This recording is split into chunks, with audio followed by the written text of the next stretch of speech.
வணக்கம். இன்றைக்கி carrot beetroot சாதம் வந்து எப்படி செய்யலான்னு பார்க்கலாம். அதுக்கு தேவையான பொருள் கேரட், பீட்ரூட், வெங்காயம், தாளிக்க பச்சை மிளகாய், கருவேப்பிலை, கொத்தமல்லி எல்லாம் எடுத்து வச்சுருக்கேன். எப்படி செய்யலான்னு பார்க்கலாம் வாங்க.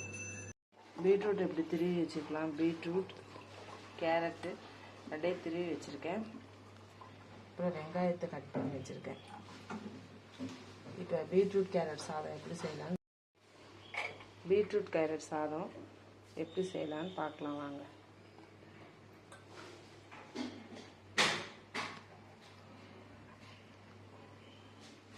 வீடியோக்குள்ளே போகலாம். அடுப்பில் சீனி சட்டி வச்சுருக்கேன். அது நல்லா காஞ்சதும் எண்ணெயை ஊற்றிக்கலாம். இப்போ கடுகு போட்டுக்கலாம்.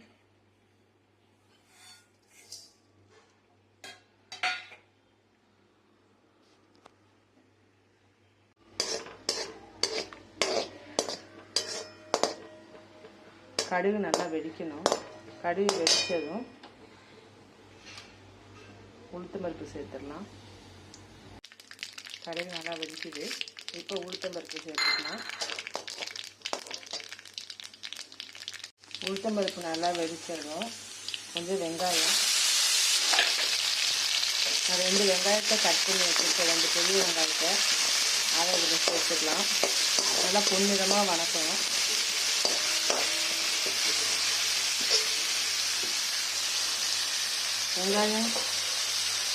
வெங்காயம் கொஞ்சம் சீக்கிரமாக வதங்கிறதுக்காக கொஞ்சம் உப்பு சேர்த்துக்கிறேன்.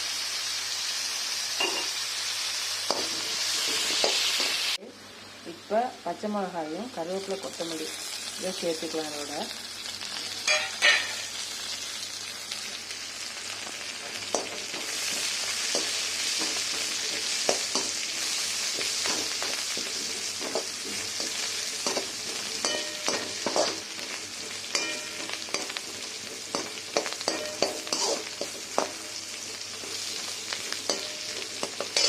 வந்ததுக்கப்புறம் திருவி வச்சிருக்கிற கேரட், பீட்ரூட் ரெண்டையுமே ஒன்றா சேர்த்துடலாம்.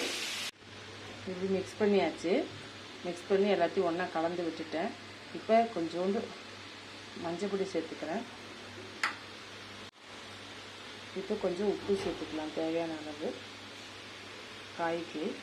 இப்போ இதை கலந்து விட்டுடலாம். கொஞ்சமாக லேசாக தண்ணி ஊற்றி, ரொம்ப ஊற்றக்கூடாது, கொஞ்சமாக தண்ணி ஊற்றி சிம்மில் வச்சு மூடி வச்சுட்டு ஒரு 10 மினிட்ஸில் காய் வெந்துடும்.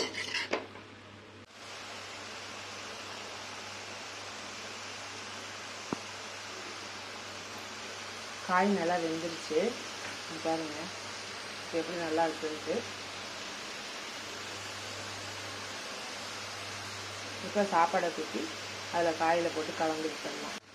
பீட்ரூட்ஸை வந்து நம்ம இந்த மாதிரி கொடுக்கும்போது குழந்தைங்க வந்து நல்லா விரும்பி சாப்பிடுவாங்க. சாப்பாட்டோட தனித்தனியாக நம்ம இப்போ எடுத்து வச்சுருவாங்க. காய்களில் கூட போட்டோம்னா நம்ம எடுத்து வச்சுருவாங்க. திருவி வச்சுட்டோம்னா அவங்களால ஒன்றும் பண்ண முடியாது.